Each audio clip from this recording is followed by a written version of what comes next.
Je vous remercie et à ce titre, je voudrais peut-être revenir un peu en arrière et me réjouir de voir la diversité des députés qui sont réunis aujourd'hui. Je me souviens que François Mitterrand avait pris avant son élection des engagements très forts en disant qu'il accueillerait, selon la jurisprudence et le droit fondamental des pays démocratiques, il accueillerait les gens qui ont été persécutés pour leurs engagements politiques dans d'autres pays, en particulier pour des engagements démocratiques. Et Massoud Redjavi a été le premier, dès juin 1981, à bénéficier de ce qu'était une nouvelle jurisprudence pour la France. Et je dois dire que dans cette phase-là, la France s'est bien comportée. Néanmoins, très vite, à la fois parce qu'il y a eu une série d'affaires de prise d'otages dans lesquelles les mollahs d'Iran se sont placés en intermède quand ils n'étaient pas à l'origine des prises d'otages.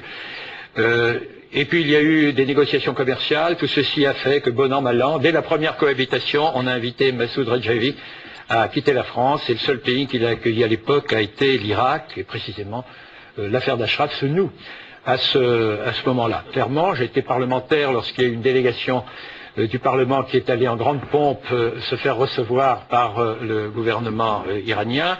J'étais de ceux qui se sont engagés contre à l'époque, considéraient qu'il était inadmissible, d'autant que Khatami, qu'on nous présentait comme un modéré, avait été l'un des ministres de Khomeini pour les pires actes. Notamment, c'était lui qui donnait la petite clé aux enfants qui se jetaient sur les champs de mines, en leur assurant que la petite clé leur assurait une arrivée certaine dans le paradis.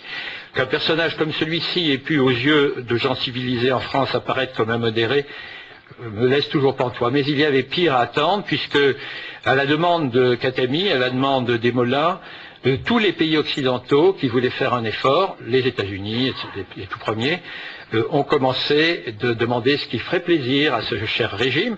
Et qu'est-ce qu'a demandé ce cher régime? Eh bien, c'était que les moudjahidines du peuple d'Iran, le CNRI, soient considérés comme des terroristes. C'est ainsi que les États-Unis d'abord ont inscrit les moudjahidines du peuple d'Iran sur la liste de leurs organisations terroristes.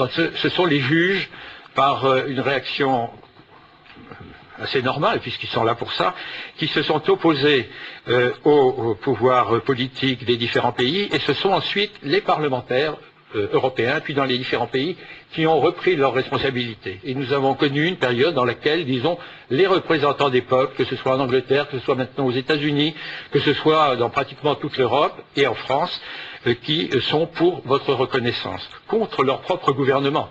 Et rappelons aussi que lorsque d'abord les juges anglais ont annulé votre inscription sur les listes, ensuite l'Europe a fait la même chose, et je reprends ce qu'a dit Maître Leclerc très, très bien, mais pour qu'on l'ait tous en mémoire, il a expliqué votre geste non pas par des erreurs judiciaires, non pas par